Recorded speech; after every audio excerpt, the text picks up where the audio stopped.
Enter Llama Global Solutions, your trusted partner for seamless business compliance. Specializing in company registration, Llama Global Solutions makes your business legit and ready to operate seamlessly. We also handle tax clearance, ensuring your business stays compliant and worry-free. Additionally, Llama Global Solutions makes VART registration simple and straightforward, your trusted partner for smooth and efficient compliance. For more details, visit our offices at the address shown on screen or give us a call at +263 77487 2063. Magadieni. Sipa magadio. Siri kwedu. Chicha kaitika. Mungatidzana nguriro. Ndaibva kunyanga. Ni zuru manero. Ndasangana nemufesi wangu yandaifambidzana naye. Truck driver wangu anditakura ndaibva kunoodha. So vanhu vataidanana vatauya kunoku. Saka 5 ndopatarira tese. Vaya kuramba kubuda. Kusvika tisvika ipapa ndopandafonera tete wangu. Ndopa wauya. Vamboenda kumaprofita wakawaenda. Saka zvaramba. Kusvika panguva ino. Baba Magadieni. Tipiri Magadiwa. Chii chakaitika baba? Urwadzi. Mune nguva yakadii muchidanana? Zvakutosvikisa gore. Asi hamunambofira mambonamirana? Handisati ndatombonamirana naye. Maizviziva here kuti mudzimai womunhu? Ndaiziva akazonditaurira. Alright. Asi makashingirirenyi mukati munomuda ini? Ichokwadi munhu. Ndorwadziwa ndibatsireiwo. Tinoziva kuti muri kurwadziwa, saka munoti kudii kune vamwe varume vari out there? Imune mudzimai? Hongu ndinaye. Saka muri kuti kudii kune vamwe varume vari kunze kune vamwe vakadzi vari kunze? Izvazviito zvekudanana nevarume vano nevakadzi vano. Ndorwadziwa kani. Saka kumudzimai wenyu munoti kudii? Handitodi kuti aziziva, akaziva kuparara kwemba. Kubasa kwangu handitodi kuti azive, ndobva ndatodzingwa pabasa. Ko amai munoti kudii kumurume wenyu ari panze apa? Ndakatadza. Ndakamutadzira. Pane chainetsa here chakakutuma kuti muite another relationship? Kuita handitozivewo. Ndakambomutisiya tete ndikatomboadaidza. Tikambotongwa zvikaramba. Ndopandakatangawo kuti kusangana baba vapo vakandipfimba vandabvumawo. Ndichitiwo pamwe zvichapera vasingazvizive. Mama. Sipa Magadiwa. Alright, inini ndine mubvunzo mumwe chete wekuti manditsanangurira izvozvo kuti zvakuka kutumai kusvika apa inyaya yekuti umaiti murume wenyu iye aitawo. Kune madzimai mazhinji ndofunga nyaya iri kuitika yakawanda. Madzimai mazhinji akuti kusiri kufa ndekupe rega ndingoitawo. Mashoko amunogona kukurudzira nokubatsirawo mamwe madzimai ari kuita zvekuti murume wacho aramba kura rega ndichingoitawo, zvamunogona kutaura kumadzimai akateerera? Ine nangu ndinoti kune mamwe madzimai vari aita sezvo ndiri kuita izvi hazvina kunaka, ngaasiyane nazvo. Kana zvimucha zvaramba zvina naye asiye zvake. Saka imimi apa pamunenge makanamirana kudai, imimi munenge muchinzwa chii pamiri wenyama? Pain? Ndichinzwa kurwadziwa kubva pasi peguvhu nokudhonzwa. Panongosimba pakangonamira kuti uya aburitse chinhu ndobva ndanzwa kurwadziwa ndachisi kutobuda. Kana muchikwanisa tanga tichikumbira kuti mutitsanangurirewo kuti chinozosvika pakuti mutorane nevakadzi vevanhu nyange uchiziva chii? Nekuti zveshuwa tiri kuona kuti muri kudikitira kuziva kuti pain yacho yakanyanya. It's an excruciating pain. Ichokwadi ndikurwadziwa. Ndibatsireiwo, ndakufa ini. Inde kuna ngofa, ndibatsireiwo kani. Munofa baba makatora mukadzi wemunhu. Zvinotorwadza. Ndiraregerera. Murume wacho nokunga ndokuti ndikana kumuripa ndomuripa angu. Ari kutoda kuripwa. Hazvina kunaka baba. Ona ndosaka tauya pano tinyatsoona zveshuwa kuti hazvina kunaka. Gore rese mudana nemudzimai wemunhu baba. Ichokwadi zvinorwadza. Chifungai murimi mudzimai wenyu muchisvika dai murimi muchisvika pasini yakadai unonzwawo sei? Zvotamutadzira ichokwadi. Aiwa mamutadzira. Tine zvakawanda zvekutaura asi kutadza kuhombe chaiko. Zvakutoda mumwe waMwari nenyasha dzaMwari nekunzwisisa kwake. Bozi munofa. Chokwadi. Discover our exclusive offer at Lochi. Civil servants can now get 0% deposit on all solar installations. Experience sustainable energy without any upfront costs. Join us in powering your home with clean, affordable solar energy today. For more information, contact us on 0773859785 or visit our offices at office number G11 Eastgate Market, Harare, Zimbabwe. Ndiri kunzwa muri kupopota chaizvo nechiitiko chaitika pano. Titsanangurirei kuti chii chakaitika. Tete zvakaitwa ndezvekuti mukadzi wangu ndakati apota achihodha. Ndaona kuti inini kubatsirana kwakanaka mukadzi nemurume. Saka mazuva ekutanga mukadzi wangu aienda kunohodha zvakanaka nakachidzoka zvakanaka. But ndakazonyumwa manje mukadzi wangu kana nebonderesa asandipi. Aita akaenda anga akuneta 1 week. Foni yake yemuno. Ndakatora namba dzake anditi. Anga ine imwe foni yekunze. Ainyanya kuendera kuMalawi kunohodha bhutsu. Saka chakandichamisa chekuti mukadzi wangu aita ari kuMalawi. Ini ndokubva ndateka ndeedze namba dzemunetsi. Ndobva ndaedza namba dzemuno. Namba dziya ndobva dzapinda. Aingokata, achingokata. Ndopakazoshandiswa private number. Akuti hanzi ndiri kuMalawi. Ya private number. Andiri mukonzo. Instead kuti apindure namba ipi? Yedu yemune.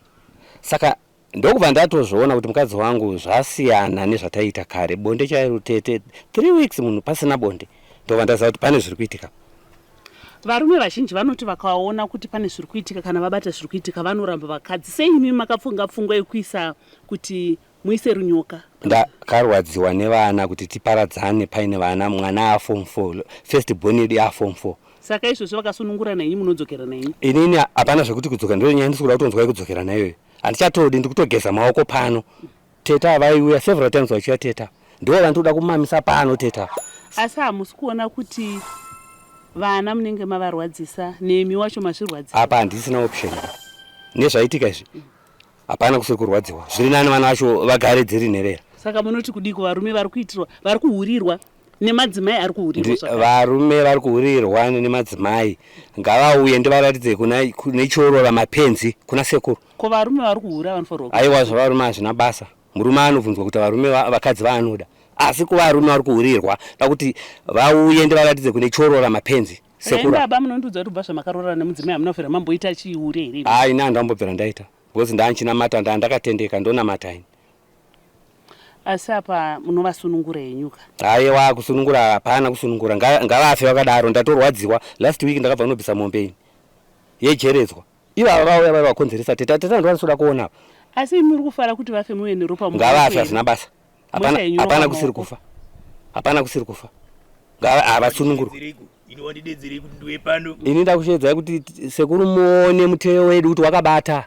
Chokadi ungasumudze sekuru kubva uko uchiti vasongoona chete kuti wadi kungonyarara wangosiya. Ndaigonyarara sei? Ndanyarara sei tete? Ndatoti sekuru ndiwo vakaita basa rese. Takaita tiri pamwe chete tawirirana. Ndati vauye vazoona kuti muteo wedu wakabata. Ewa takuchikumbira isu zvichisunungura. Ameno ndogona kumbonzwa kuna sekuru. Kuti sekuru vanoti. Tera iwe nekuti ndiwakauya kunyumba kwako. Tete Makadi. Tiripo Makadi yenyu. Makadi yenyu tete. Ndiripo Makadi yenyu. Tataura kuti ndimi tete wemudzimai ari mukati memotikari yatiri kuona abatwa nerunyoka. Ende taona kuti baba muridzi wemukadzi vane shungu sekuti vataura kuti varida kutokurovai pano. Tete muri kunzwa sei? Ndiri kunzwa kurwadziwa nechiitiko chaitika ichi. Ndikushaya kuti ndotarisana sei nabamunini wangu.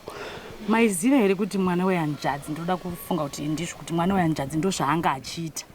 Ndandisingazvizivi asi kunokuudzwa kwabamunini, bamunini ndowakazondidetsa. Ndikambowagadzirisa dzimwe nyaya kumashure uko. Vandiudza kuti ndozviri kuita mwana wenyu. Asi iko zvino ndabva ndakutsikana kuti zveshuwa ndozvaari kuita zveshuwa. Ko mombe iri kunzi yejeredzwa iri kutaurwa nababa iri kunzi yakauya ichibviswa. Chii chachaitika kuti vazobvisa mombe? Hanzi last week. Vana baba ndivo vangu vataura kuti ngaachibvise mombe yakasara iya. Saka imi musadhete uraiti munhu auya abvisa mombe last week.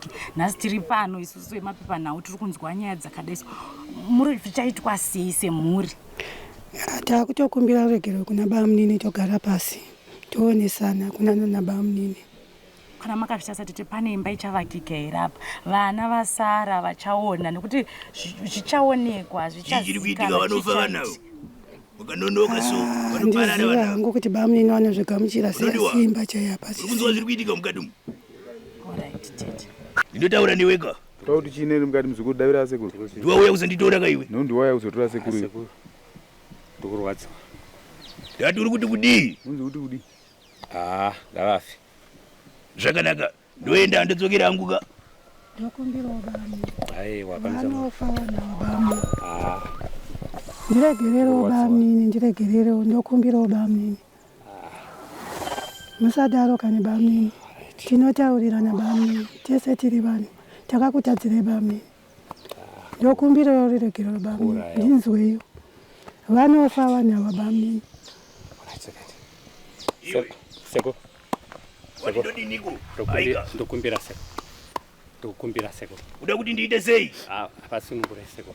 Zvakanaka. Ndakakutambidze chiwe. Oko yakumba ndikakupe iwe. Boko yakudare muzukuru.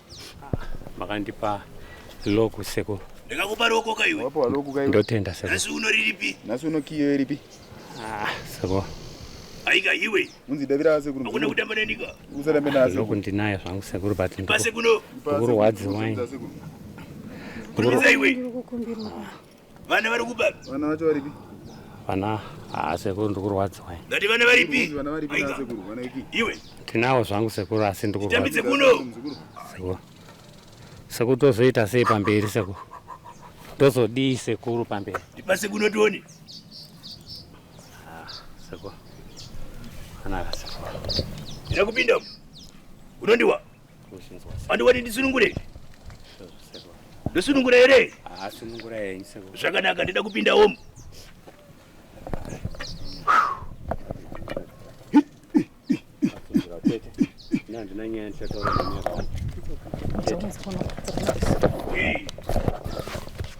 Tete. Mari yegupuro inini handichati ndageza maoko. Handisida zvekutaura nemi. Bamunini venyu ndivo vakarara neani. Nemwana wemusukuru wenyu. Ndageza maoko. Aiwa handichatodi. Zvakanaka. Chii chiwo chaunoita iwe? Iwe mukazi iwe. Zvakanaka ere nasiso waita izvi? Zviite futi sekuru, ndisifunga ndoba. Unoitire zvakaipa iwe? Ndakatadza sekuru. Wakachikonzera chii? Chii chinoitika? Ndakufa sekuru kati. Zvakanaka ere izvi? Kwete. Zvicho ere izvi? Kwete.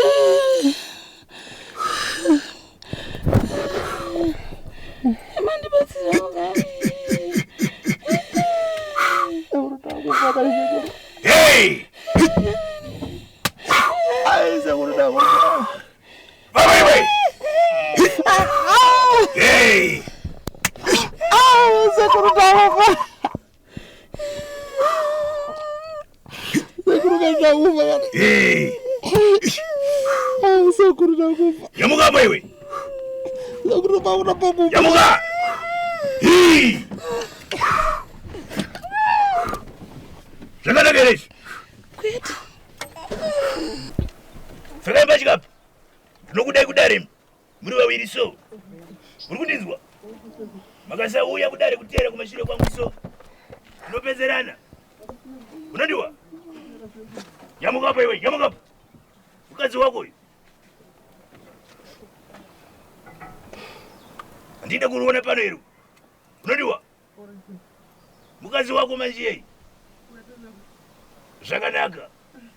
Ndinokudai kudare kwangu nasi. Muuye ndikusunungura yapa. Hazvisati zvapera. Inzwa kudzimba ikoko. Inini handichada mukadzi. Zvekurara kumuzukuru wangu. Zvekudare ndezvekudare. Tichazonotaura imwe nyaya. Imwe chapter tete mari yenyu. Bamuni tinotaurirana kani bamuni. Musadaro kani bamuni tinotaurirana. Oi mari chibatai tichitaura. Chibatai tichitaura. Batai tichitaura. Apa ndati batai tichitaura mari. Bamuni wenyu ndo arumota ndageza maoko. Tichaonana panenge paita dambudziko revana. Tapedza nemi. Mukoma wangu zvataona pano hazvionekwe. Muri yeZimbabwe ndofunga munongonzwa dziri nyaya tazvionera nemaso enyu. Isu pataona murume nemukadzi vakanamirana. Mukoma wangu Shumba.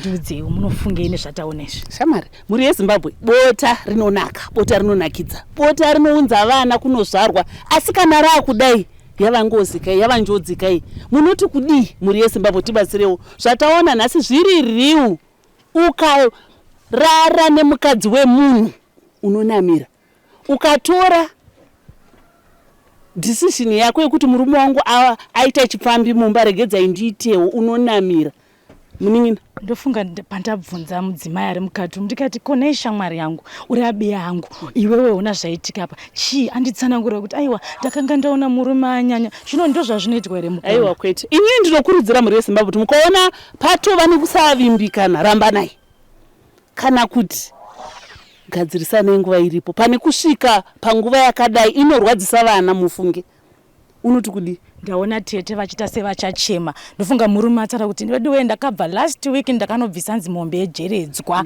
achitibhadhara mudzimai wake asi vanhu avanzi vanga vane gore vachifambidzana ndokumurume ndokutanzi ndakazoti aiwaka uyu munhu uyu pane zviri kuitika vane gore vachifambidzana baba vainyimwa bota baba vanga vakunyimwa bota kumba mai vanga vakufadzwa natruck driver vakomana matruck driver hanzi matruck driver anetsa muri yezimbabwe zvataona pano hazvionekwe isusu tinouya pano sevatapi venhau mashoko edu haana kunyanya tinongosiya kwamuri yekuti kana zvichinge zvaoma tsvagai kutaurirana uyezve madzimai wedu ndofunga zvinonyadzisa uri munhu wemudzimai kuonekwa zvinotaona tete nhasi vashe kuti voita sei tete vakupiwa $10 munhu akabva kubvisa mombe 500 and more muri yezimbabwe tachisirawo kwamuri but zvinoitika zvinotoitika kuti munhu anozopedzera ane shungu tototenda sekuru nekuti sekuru anozoya vogadzirisa asi munhu anenge aita shungu nekuti murume anga ati ngavafe havo madzimai tikaona dzimba dzichipisaka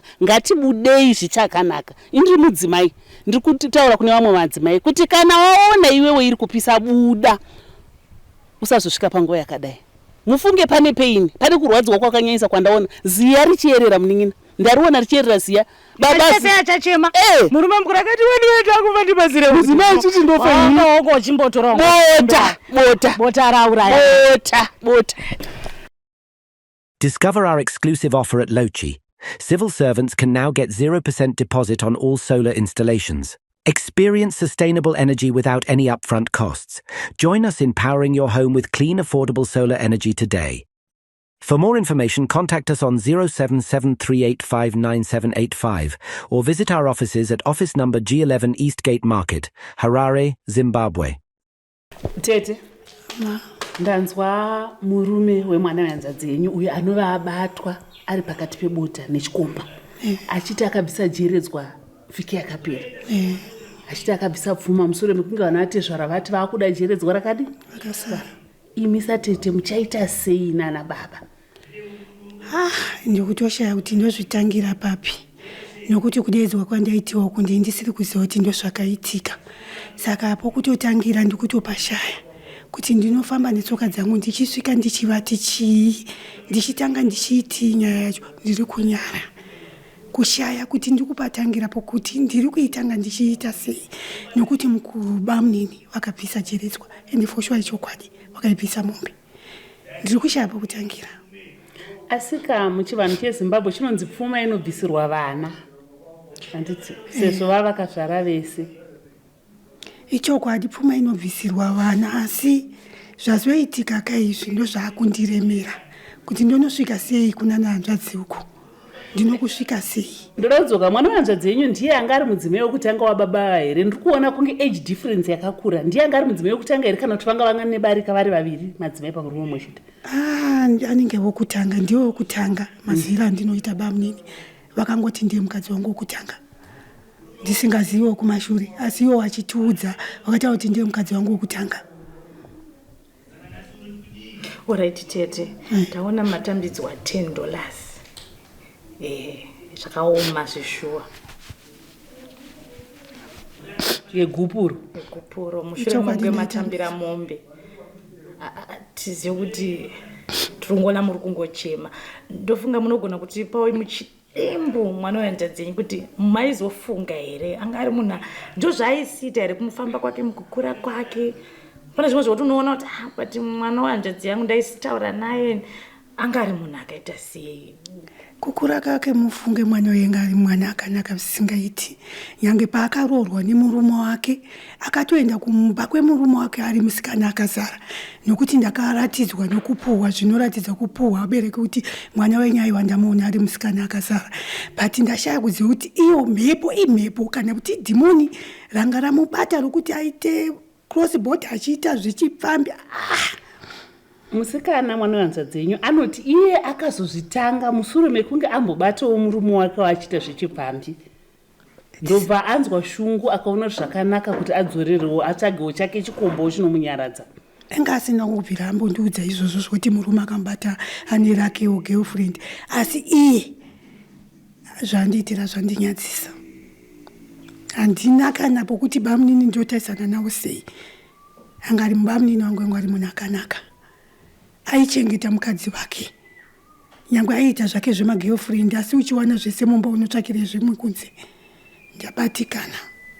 Imba tete muri kuti aita zvese achitenga zvese. Imba inoitirwa grocery, inoitirwa chikafu here kana inoitirwa rudo pakati pako iwewe nemudzimai wako. Ndisingazoziva mumba yemukati asi ini ndinotarisa zvese zvandinoona nemaziso kwete zvemuimba yemukati. Zvandaiona nemaziso ndaiona bamunini wangu achiita zvese. Tete, pane varuzhinji vakateerera ndofunga tinoda kungopeta nyaya yedu. Imimi satete chichamunogona kutaura kwemhuri yeZimbabwe. Ndofunga kunova madzimai akateerera, kune vazhinji vakateerera zvamunoda kutaura satete panhau yezvese zvaitika izvi. Kumhuri yeZimbabwe zvandinoda kutaura ndezvokuti kana wakaona murume wako achiita chipfambi, iwe hauri revenge nechipfambi.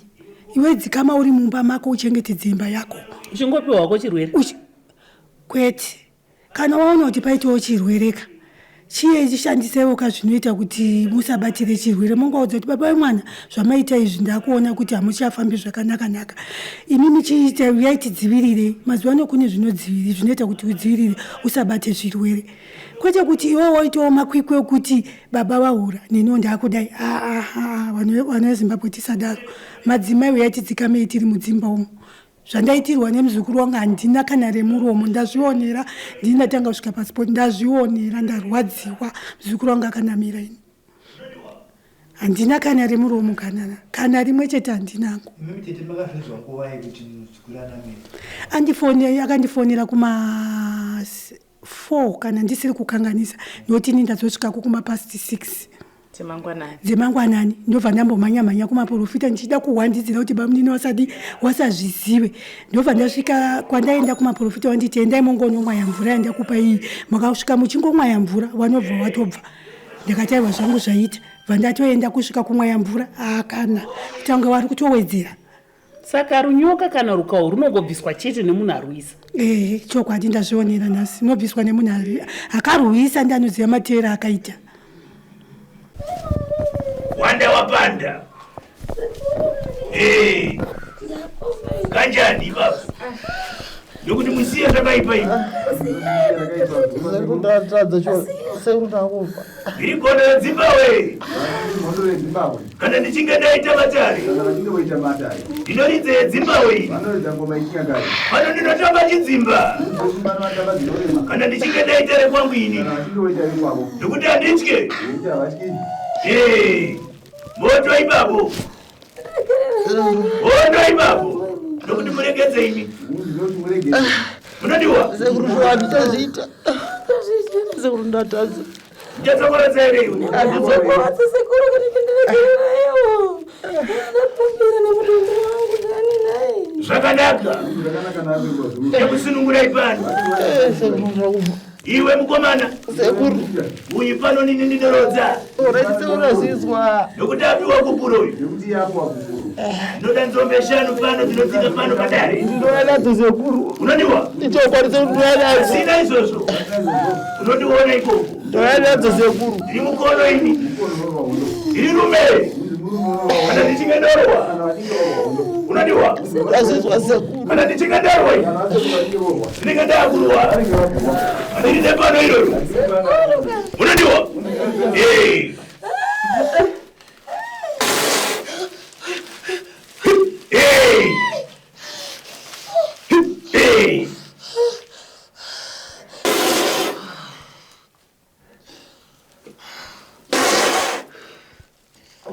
Zvakanaka. Sumuka paugere apo iwe. Enda udzokorera kuita iroro uone. Unondiona pano ini. Nzombe dzangu shanu ndinodzida pano. Enda uite iroro. Enda mutaurirani. Zuva ranhasi. Enda kunzwa zvemaronga pano. Mukaenda so mukadzokorora kuita mabasa aya. Ndinokuporarai pano ini. Inanditambiwe naye. Hondo kuhondo iko. Unodiwa? Muende so mudzokorodze kuita mabasa enyaya so. Ndakutsura ipani. Nyamuka ipa mugereva mumude panze muno. Svibisa matara angu muno ipi. Discover our exclusive offer at Lochi. Civil servants can now get 0% deposit on all solar installations. Experience sustainable energy without any upfront costs. Join us in powering your home with clean, affordable solar energy today.